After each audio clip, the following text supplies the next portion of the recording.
So I need some volunteers to actually play some real drums. I have 1, 2, 3, 4, 5. I have 7 drums, so who will be a volunteer? And those of you who don't volunteer, you're not getting off the hook. You will be doing something. So, all right, fabulous. Just raise your hands. I'm gonna come to you and give you a drum. Like I said, perfect. Wonderful. Yeah, you can start warming up. Go for it. Try it out.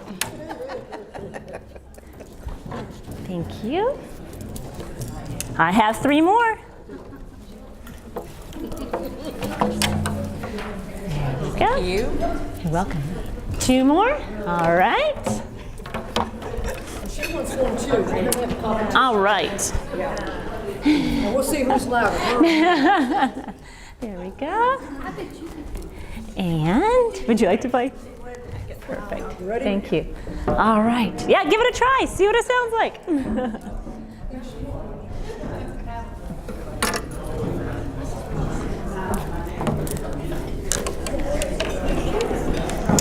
Okay.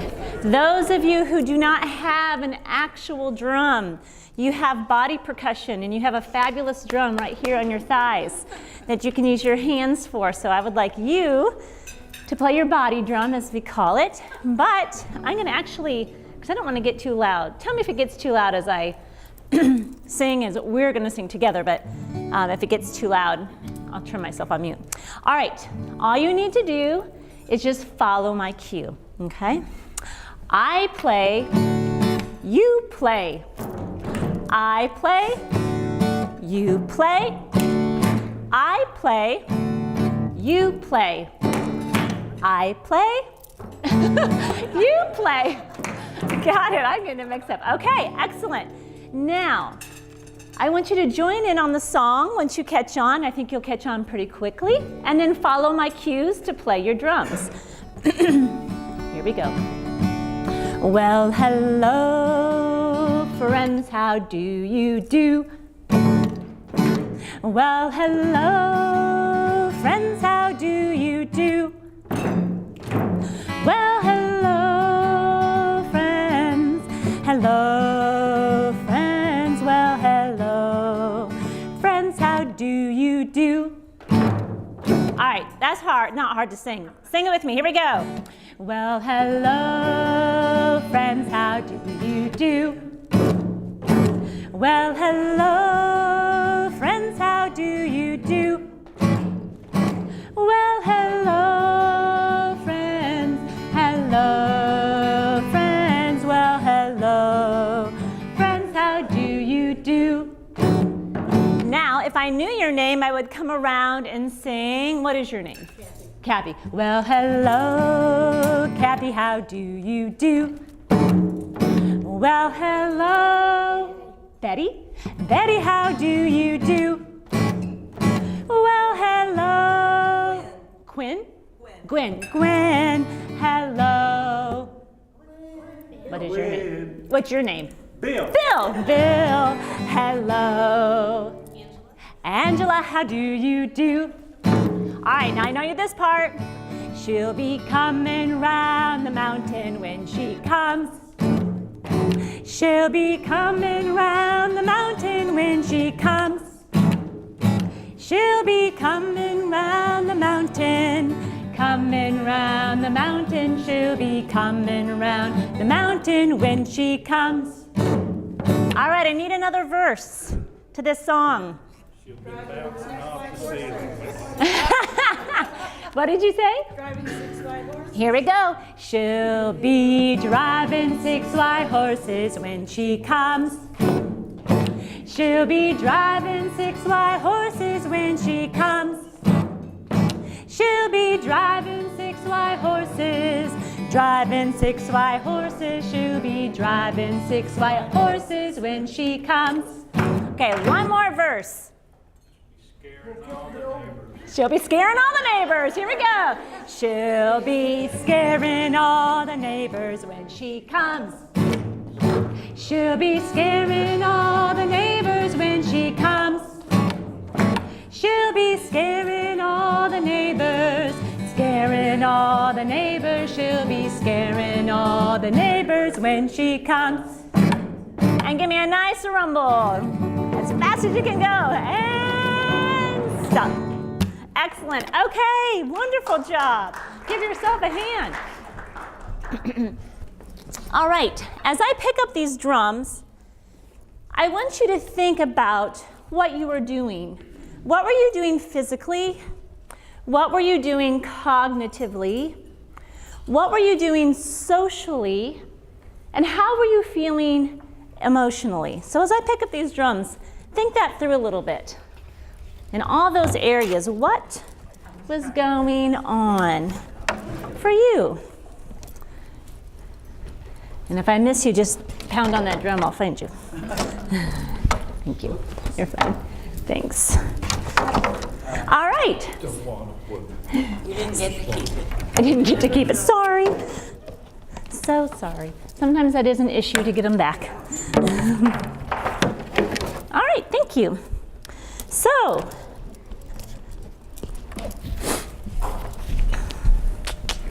I would like to know from you, what was happening physically? What was happening cognitively, socially? What were you feeling emotionally as we did that? Who would share with me, with us? Joyful. Joyful. What was joyful? Just the music. Just the music? The silly song. The silly song? Did you find yourself looking around at other people, making some eye contact, some socialization? Other thoughts? Having fun. Having fun. Is there anything wrong with having fun? No. Not at all. Exactly. Anything? Yes. I would say socially, everyone was unified, so it felt like a collective. As A collective unit. being Right. individual. Right. You were part of a group, working together, camaraderie. Any other thoughts, comments? Triggered memories of singing it with my family. Okay. Share, like, if you want to. What was one memory that kind of popped in your mind? Or who came to your mind? Going to my grandmother's house. Okay. And yes, in our family car. Okay, so triggering those memories. That's a song, who did not know that song? Okay, all of us know that song, yes, exactly. And it's fun to change the words to it. That's why it's so adaptable as a hello song. Change the words, getting you physically participating with playing that rhythm as well. All of those points are happening. Well, before I really get started, what I wanted you to do is I wanted you to experience what music therapy is, to actually experience it before I actually explain to you the field of music therapy and share with you the benefits it can have for individuals with dementia-related diseases. So, first of all, I'm going to change my slide. First of all, music therapy, in a nutshell, is the clinical use of music interventions to address, enhance, aid, and develop non-musical skills. That's why I was pointing out those other areas of functioning to you. Not what were we doing musically, but in those other areas, what was happening. So music therapy is a degreed and credentialed allied health profession, similar to speech language pathology, occupational therapy, physical therapy, that is driven by research. The research is guiding the profession. The research drives and guides the interventions that are used as well. Now, music therapy interventions can address all domains of functioning: cognition, communication, physical systems, social and emotional functioning, and strives to help an individual gain or maintain skills that can be taken out of a therapy session into real life, into everyday life. Now, as with other health professions, music therapy utilizes individual assessments, and then from those assessments, a treatment plan is created to address the goals that need to be addressed for an individual or for a group. And then as sessions are going on or the treatment plan is taking place over weeks, period of time, there's ongoing assessment to, working on what needs to be worked on, or what can we strive farther, what new goals can we set based on our assessment from what is going on. Now, music therapy, or music used for therapeutic means, has been around for centuries. We see it in history centuries and centuries ago. But actually, the profession of music therapy did not begin until 1950. And in 1950 is when the National Association of Music Therapy was founded. It's the governing body. It's now called the American Music Therapy Association. And prior to that, in 1944, the first degree program began at Michigan State University. So then finally in 1950 became a profession. Now, to become a music therapist, one must earn at least a bachelor's degree or higher in music therapy from an approved, American Music Therapy approved program at a college or university. And currently there are over 70 approved college and university programs in the United States. It's really growing as a field, and lots of universities and colleges are offering a degree in music therapy. I think the most recent one in our state is Belmont has a program now. I think, Alana, is it 3 years now maybe? And that's the only university in Tennessee, if I'm recalling, that has a music therapy degree, but it is growing immensely. Now, once classwork is done, then a 1,200-hour clinical internship is required post-classwork. Once the internship is finished, then you can sit for the board examination. Once you pass your boards and you're a board-certified music therapist, then you must earn 100 continuing education credits per 5 years. So music therapy has a lot of the idea of music therapy has a lot of misunderstandings. Some people say, yes, I provide music therapy, or I do music therapy, but may not have actually a music therapy degree. So a board-certified music therapist is actually trained how to use music in a therapeutic way, how to address areas of need through music. So in the past, music therapists typically would work with individuals who had mental illness or developmental disabilities. These are the two main areas. But currently in our profession, music therapists work with a wide variety of populations within healthcare and educational settings. So in today's world, you'll see music therapists, Alana was talking about this, in neonatal intensive care units, hospitals, rehabilitation centers, prisons, drug and substance abuse rehabilitation programs, special education programs, hospice, and the list goes on and on. Music therapy has really, really grown.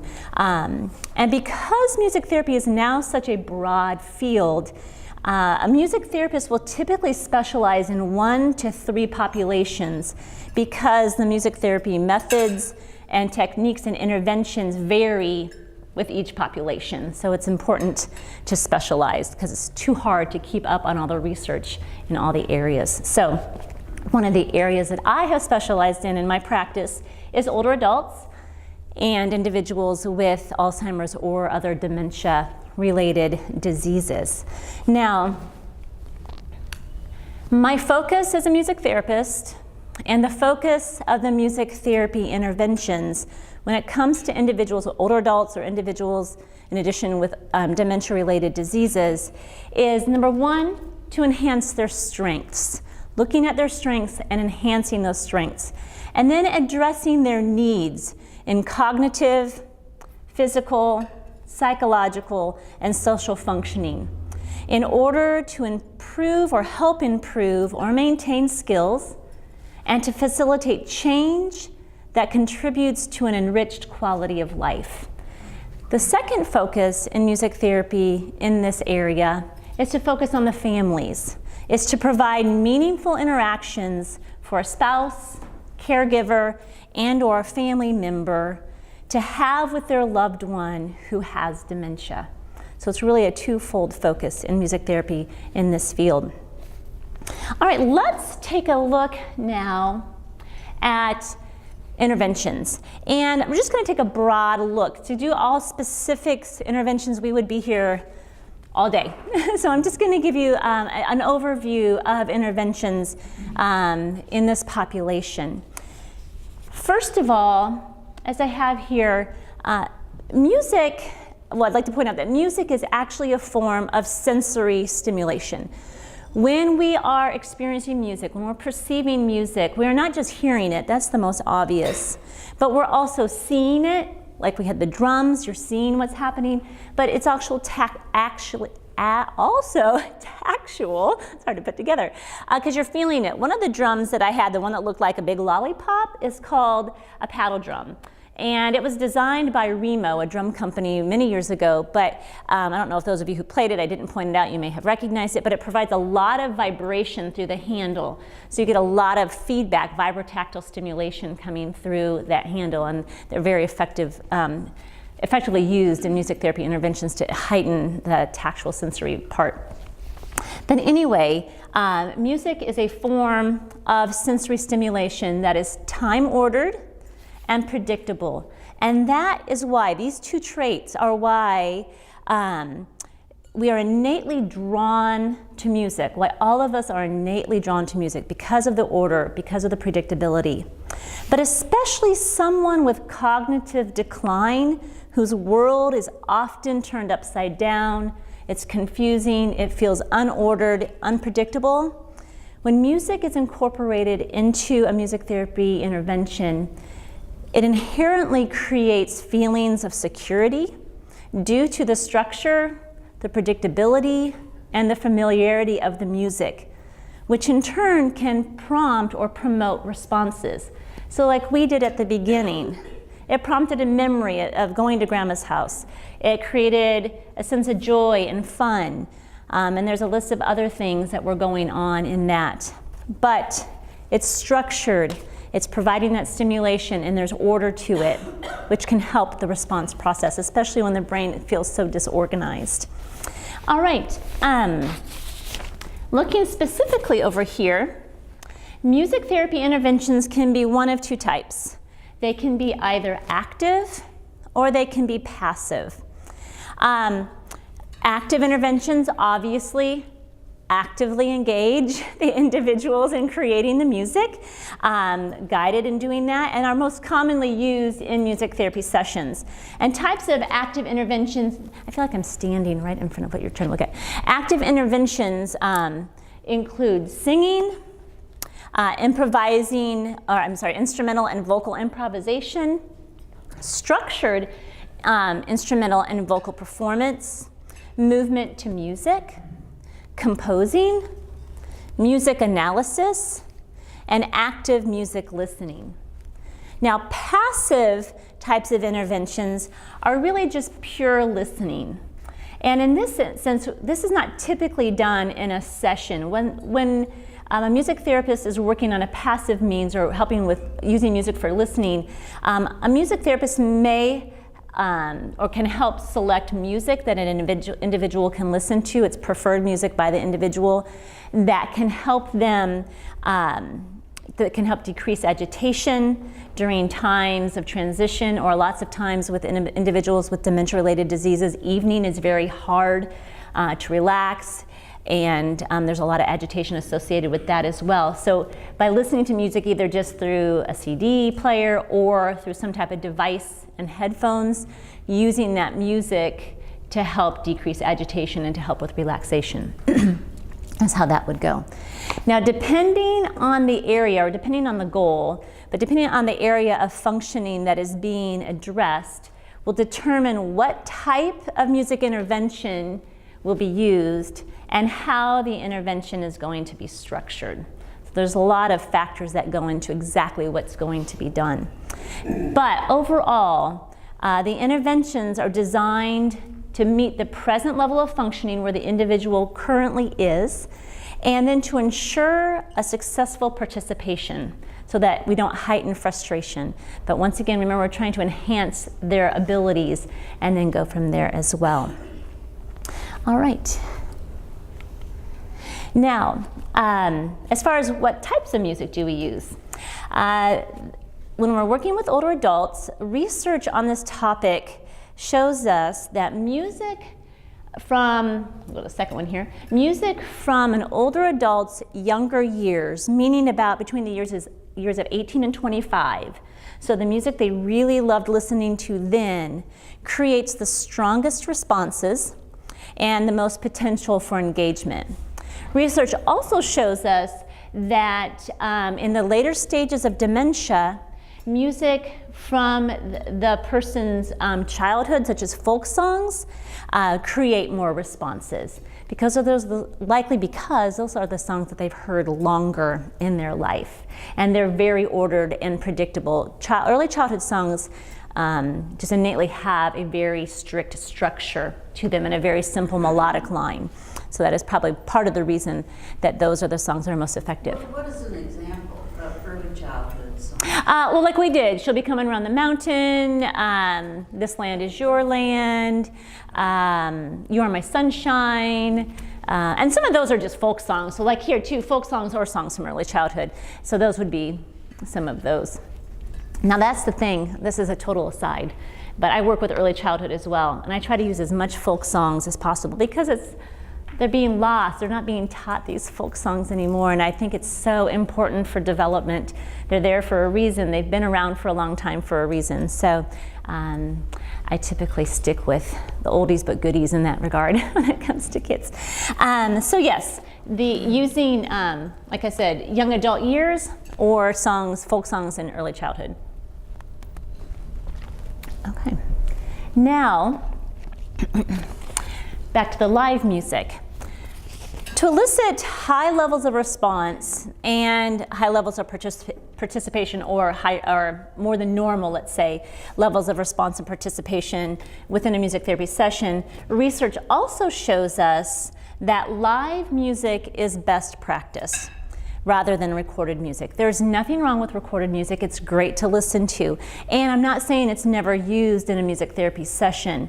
When a music therapist needs to be modeling a movement to music type of exercise or model a rhythm, then we're going to have to use pre-recorded music because the modeling precedes the live music so that we can show what needs to be happening. But when live music can be used, it is important to use live music.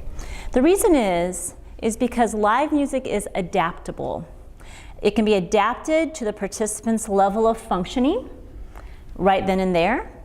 It's also flexible, that the music in the moment, if something were to change, or if I had somebody who was playing fast, somebody who but needed to go slower, or everybody was just kind of sluggish and needed to go at a slower tempo than I started, I can easily change, or I can adapt and help one play faster and one play slower by the way that I'm playing. So it's easily flexible and adaptable in the current situation.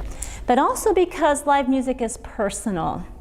When somebody sings to you, I think you can probably remember as a child, or maybe you had a spouse who loved to sing to you, or a friend who loved to sing to you, and how personal that is when somebody's own voice is singing to you.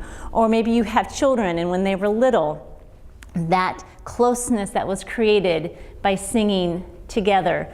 We know that the live voice, the human voice, creates a stronger connection interpersonally, and also allows for the individual you're working with to respond, and you can gauge their response. And it is very common too with singing, especially in later stages of dementia.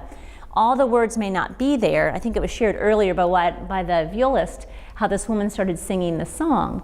And now sometimes we get into stages where they can't sing the whole song, but they will fill the end of a phrase. So it's structured singing that we can pause and allow them their self-expression, or allow them to sing in an adapted way as well. So that's why live music is so very effective. All right. Now, beyond the fact that music is a form of sensory stimulation, what else is it about music, when used strategically in an intervention, draws an individual with dementia in and makes them want to participate, makes them want to be involved, in order that their quality of life can be enhanced, that we can address areas of need? What else about music is causing this? We know that the structure and the order initially draws us in, but what else is there about music? First of all, due to the strong connection of music and emotions, and then thus to memories, a music therapy intervention can promote reminiscence, which can then aid memory recall and reality orientation, meaning being in the moment, in the here and now, and thus may also increase sustained attention and communication.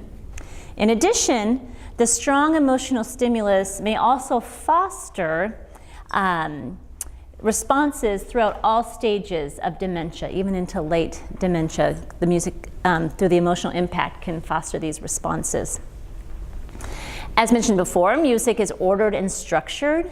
Therefore, it can help the brain to organize incoming stimuli, which may then help to decrease agitation and frustration, and may also aid in anxiety and stress reduction.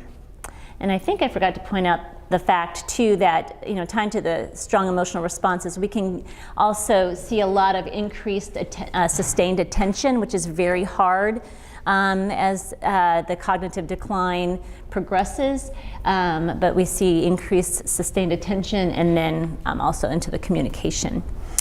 My next point then is music is enjoyable. We just talked about that a little bit ago too. So because of the enjoyment that provides, especially when it's preferred music, and it's so important in all populations that music therapy works with, that is one of the number one, or it is the number one rule. Preferred music is best, but especially when we're working with older adults, we're not going to bring in some new pop music and hip hop and all that kind of stuff, because nothing's going to happen. Nothing will happen whatsoever, other than saying, "What is this noise?" And that's what I say too when my son plays his music. What is this noise? But I feel like I'm becoming older when that happens. But music is pure enjoyment. That's another reason we love it. So when it's preferred music, the intervention can stimulate thus positive mood states, which we have here, positive mood states, and also provide an outlet for emotional expression. In addition to providing successful experiences that may help them improve self-esteem, because they're actually doing something, they're enjoying it, so it helps to improve self-esteem, but also to gain a sense of control. Somebody with dementia is losing control. And in the early stages, that is so devastating. And as the progression continues, that sense of losing control is kind of lost in a sense, but it's still internal. You can still sense that frustration of not being in control. So many of the interventions can provide those opportunities to help gain that sense of control, that feeling of control. Also, the ordered and predictable beat of music provides an auditory rhythmic cue. So neurologically, it's prompting coordination and fluid movements. And then thus it can stimulate also participation in fine and gross motor movement through all stages of dementia as well. How many of you, I think Alana mentioned earlier, clean your house to music? You get that motivation. When you work out, when you exercise, it's very typical, especially for the younger generation, to be listening to music while they work out. And that's exactly why we do it for the motivation. We think we're doing it to motivate us. We don't realize neurologically, our brain, our motor cortex, and our sensory motor cortex are firing and stimulating these muscles to move more effectively, triggering the muscle movement in beat with the music. And we don't know that's even going on. We think, woo, fun music, this is great. But also those benefits neurologically, and that continues to happen. No matter what stage of life we're in, the brain is still being cued by that predictability of that beat. And due to all of these traits that I have been talking about with music, music therapy interventions have also been shown to enhance social interaction, and we experienced that as well. Enhancing that social interaction and that reciprocal verbal or nonverbal communication within a session's structured and supportive environment. So, you didn't realize this, but as we were playing those drums, and I think Patrick mentioned that idea of camaraderie, of teamwork, we were communicating with each other non-verbally, because you were listening to me and you were responding to what I was doing, and you would play it back, and we were going back and forth, kind of having this nonverbal sense of communication, and that's still communication and interaction, that social interaction, which is increased and provided through the interventions. All right, let's see if that sheet went. All right, so I have shown you anecdotally the benefits of music therapy, what can happen through music therapy interventions, but I've also shared with you statistically what research is showing that's happening, the benefits of music therapy interventions for older adults with dementia and Alzheimer's disease. But what really is happening in our brain? What is happening neurologically that may explain this phenomenon? What is it about music that makes us want to respond? What is it? Due to the advances in medical technology, we know through fMRIs, or a functional MRI, anybody familiar with functional MRIs, what that means? A functional MRI is an MRI that is done when somebody is actually doing something, so you can see what's happening in the brain while they're doing this activity. But we know through the fMRIs that multiple areas of the brain are firing simultaneously when an individual is not only just listening to music, but also and especially when an individual is participating in making music. The brain is just lighting up all over the place. So if you think about it, and some of the reasoning behind this is the thought that from early in our life, we have been engaged in music somehow until our older adult years. So that input, that heightened, kind of what we call the turbo effect, that heightened brain processes, the brain processing highly effectively in so many different areas happening all at once for so many years is creating such strong connections in the brain, not just in the right side of the brain. Music is not just right-sided, it is whole brain. So when that's happening, we have connections that are so strong throughout our entire brain connected to music. Motor cortex, sensory motor cortex, the temporal lobe where the auditory is, the limbic system, which is where the base level of our emotions are processed. Long-term memory is held in there as well. So all these areas are firing. So it is thought that when an area of the brain is declining or has damage, through music therapy interventions, the music allows that damaged area of the brain to be bypassed and the information to be processed in another area of the brain that has been processing music for decades. That may be part of the reason why these responses are still happening as the disease progresses and the cognitive decline continues. The tie to, especially the limbic system, as we all know, we can think of, we'll hear a song on the radio and you get goosebumps. You listen to a song on the radio, great example, I love that you said going to grandma's house. She thought of grandma. You know, people, associations, events. How many of you, if you think of your teenage years, and you see yourself, let's say, with your first love, dancing at a school dance. Does anybody remember that first song? Okay, so everybody's like, yeah, you know, I was like, yeah, I know that song. There's so much emotion. It's such a strong emotional stimulus, music is, and it brings back a flood of emotions, and this is very positive, and that's another reason why when an individual cannot think of how to do something anymore, how are they responding by being able to play a basic beat? How are they able to sing the song or fill in the blank to a song? How are they able to share a memory that just pops in their brain when they've not even been able to tell me, and I'm their daughter, what my name is or something like that? We're thinking that it is because of the idea of music being processed in so many areas of the brain, but also that strong emotional connection. Now in the limbic system, that is where a lot of long-term memory is housed, and there can be damage in there. But sometimes we think these connections are so strong that they can still get through, maybe even into that limbic system or into that long-term area as well. I had a really interesting event happen last week. I contract at Manor House, and we were doing a drumming intervention. I can't even remember what it was that we were doing. Oh, no, I don't remember. It was something for Halloween. But anyway, we were keeping a beat, and one of the women in the group was playing the big, the frame drum, the blue frame around it, and it was a nice, just a steady like dung, dung, dung. And we were discussing something after doing the intervention, and she said, "I like this sound." I said, "Why do you like this sound?" She's like, "It reminds me of John F. Kennedy's funeral procession." And it just came back to her because of the I guess it was the military band. I don't really know. I wasn't alive yet. Sorry. But I have seen plenty of pictures and footage. My mother is a huge JFK person. But anyway, it reminded her of seeing that on TV and hearing that and watching that on television. And number one, that was such an strong emotional occurrence in our history and in our event in their lives. And she's probably in her mid-80s, because I remember my mom, who will be 80.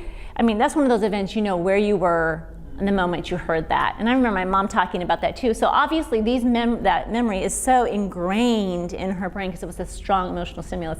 But just hearing that drum, totally, I mean, it wasn't even a song. It was just that drum beat that brought that back. So that emotional connection is so very strong. Now, I'm not gonna lie, sometimes those emotional connections are not happy memories. So the importance then, as a music therapist, is then helping that individual to process that moment. You don't leave them with tears in their eyes and say, "I'm sorry that was a sad," well, you do say, "I'm sorry that was a hard event for you," but helping them talk it through if they want to. But not just leaving it. I don't have that very often, to be quite honest, but it does happen. It can happen, and so being there to help process those thoughts and those emotions with them is so very important. Now, beyond the fact that music is processed in all areas, or not all, but many areas of the brain, we'll just say all areas of the brain, it makes it sound better. There are other areas of other research projects that have gone on to show other findings. Some I've already shared with you. But there has been a research that shows that after music therapy interventions, that memory recall and mental alertness can increase after the music therapy session. So the effects are lasting beyond the session themselves. Also, showing that music therapy interventions can stimulate responses and interaction with music, such as playing a simple beat or singing along, with individuals even into late stage dementia. We also find that research has shown too that music therapy interventions can help reduce depression in older adults. And then more on a cellular level here, some research has also shown that pleasurable music experiences, being involved with the music and it's enjoyable, is shown to release our body's natural endorphins, or opiates, our natural mood-enhancing drugs in our body, or biochemicals, which obviously produce feelings of pleasure, connectedness, and then in turn, helping to improve mood and emotional states as well. And then lastly, also showing that music experiences can stimulate production of serotonin, another mood-enhancing natural biochemical in our body, and also immunoglobulin, which are antibodies. Those have been shown to increase when participation in music interventions, and also a decrease in cortisol. Cortisol is the one that brings you down, also makes you gain weight as well. So lots of decreased benefits to the cortisol. And there's lots of research that has beyond this and so much more that is going on. So I hope, and we have time for questions, I hope I've been able to enlighten for you what music therapy actually is, because I think there's so much out there that is not, that people don't understand what music therapy really is, and that you don't need to have a degree for it. Just like with the wellness program at the symphony. You know, they're trained, they know what they're doing, they know what to look for. We just want to make sure that we're educating everyone about you know, what music therapy is and the need to use it as a degreed professional needs to be doing it. And also, hopefully, a better understanding of how it can positively affect the lives of individuals with dementia-related diseases. But I will tell you, as a music therapist, it is such a joy for me to bring individuals who suffer from the effects of dementia out of this isolation that cognitive decline and cognitive degeneration causes, to bring them into moments of awareness and connectedness, to see them have joy, to see them connect in the here and now, connect with their family. It is just pure joy to have my profession, and it brings me joy obviously professionally, but also personally, kind of selfishly. It's just, it drives, some days it's hard to go to work just because of just busy life, and then I get there and I get, like if I'm at Manor House, I'm supposed to be gone 15 minutes ago, and I'm not because we're socializing after the session and people are coming up. You know, it just opens people up to talk and we're having fun. I'm like, oh, I love coming here every week. And it's just pure joy to see it all come together. So, any questions for me? So do you find that music and words affects people more than just, say, instrumental music or just spoken words? Well, definitely the connection of music with words is a heightened sense of speech, as we say. Uses more of the It brain, does. just- It definitely does use more of the brain. You know, to be honest, when working, I would say as a whole, music associated with words, not that instrumental music doesn't, it definitely does, because we have associations emotional associations that we have with instrumental music. That we've experienced through life or whatever. But as far as immediate response, you tend to get more of an immediate response when it's a song, you know, with lyrics. Yeah, but it goes both ways with both of them. I'm kind of fascinated how there's happy music and sad music. You know, minor keys versus major, whatever. And it just occurred to me, you know, some churches, you know, you go into a church and they've got this big grand pipe organ, but always it's like funeral music. All the time, yeah. Whereas some churches, the people Exactly. dancing around and That's stuff. right. Yeah, get all those pipes firing and get it going. Yeah, that's true. And that's to show that's where the emotional tie comes in with music, you know, the way the music, and there was all these modes of music that were used, talking music history here, but a lot of those modes were associated with different emotions as well, and to create specific emotions, because people figured out, they didn't know the science behind it, but they knew this sound creates this emotion in the majority of people, so to say. So there is definitely, I mean, even in advertising, they play with your emotions through music. Or in a movie, you know, turn off the sound, it's not as scary. Turn on the sound with the music and it's like, close your eyes, I don't want to see this, you know? It's always, the music enhances that emotional impact. Or it's like you're looking at somebody, you can't tell if they're laughing or crying without hearing the sound. Exactly. Yeah, that's true too. Yeah, very true. Yeah. Actually, that's a good example. They were showing a scene, I think the show's called Brain Games or something like that. Our kids loved watching it. But they showed a scene, like a small movie scene, where an individual in a black jacket was walking, and they played spooky music with it, and then they played happy music with it. And it totally changed your thought of the scene. It was crazy. It was really interesting. Any other questions, comments? Yes? Are there students at UT that get involved or that have expressed an interest to you in doing this in their career? Is that something? Most definitely. UT does not offer the degree. However, when my husband took his position at UT, they knew I was a music therapist, and they had a lot of students who were interested in going into music therapy after undergrad. So they asked if I would teach a class, and it's called Introduction to Music Therapy, and it's open to all majors. It's a special interest class, so anybody can take it. I've had, of course, music majors, but also I've had criminal justice, nursing majors, psych, social work, which I love because they can become advocates for music therapy. And I've had definitely one student now who's gone on to music therapy for a music therapy degree at Belmont, and many others that are interested. Now, the interesting thing about music therapy, though, is it is one of the few professions out there that you have got to have a bachelor's degree in music therapy before you can get your master's. You cannot just go, when you're done with your, let's say you got a music degree, well, you really almost have to have a music degree to go on into music therapy, but you're not going for your master's straight up.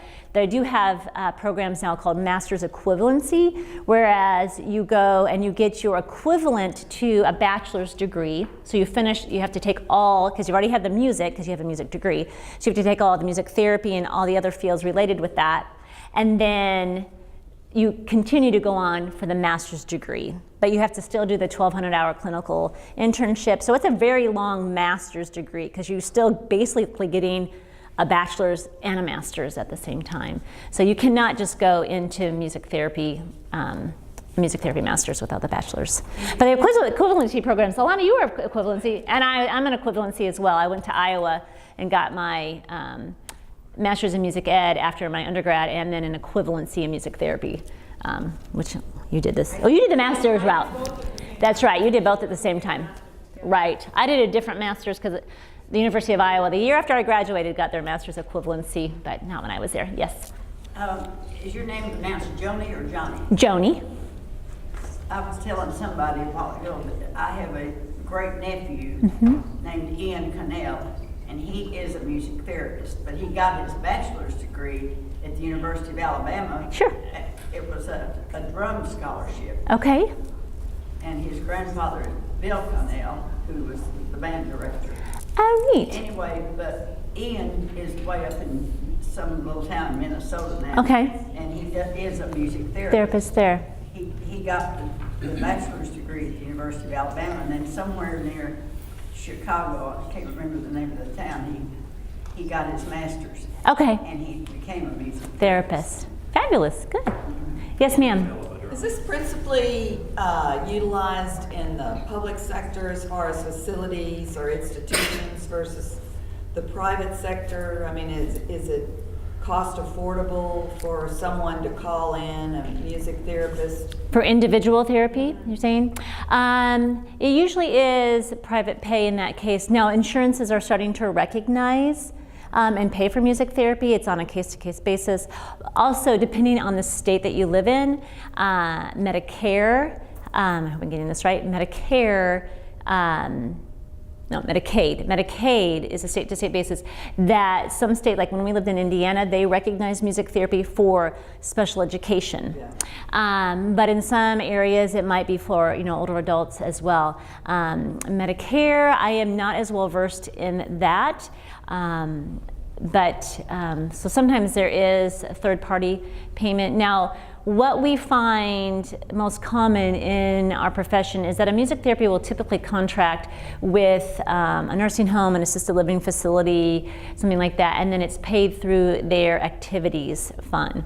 Now, it is cost effective, to be quite honest with you, although when they look at the price of it, sometimes they don't have that budget. But if, kind of going back to the insurance, just speaking hospital-wise, if we were tracking, there's research to show this, but like length of stay can decrease, the amount of meds needed is decreasing when music therapy interventions are employed, and so insurance companies love to see that, and so do the hospitals.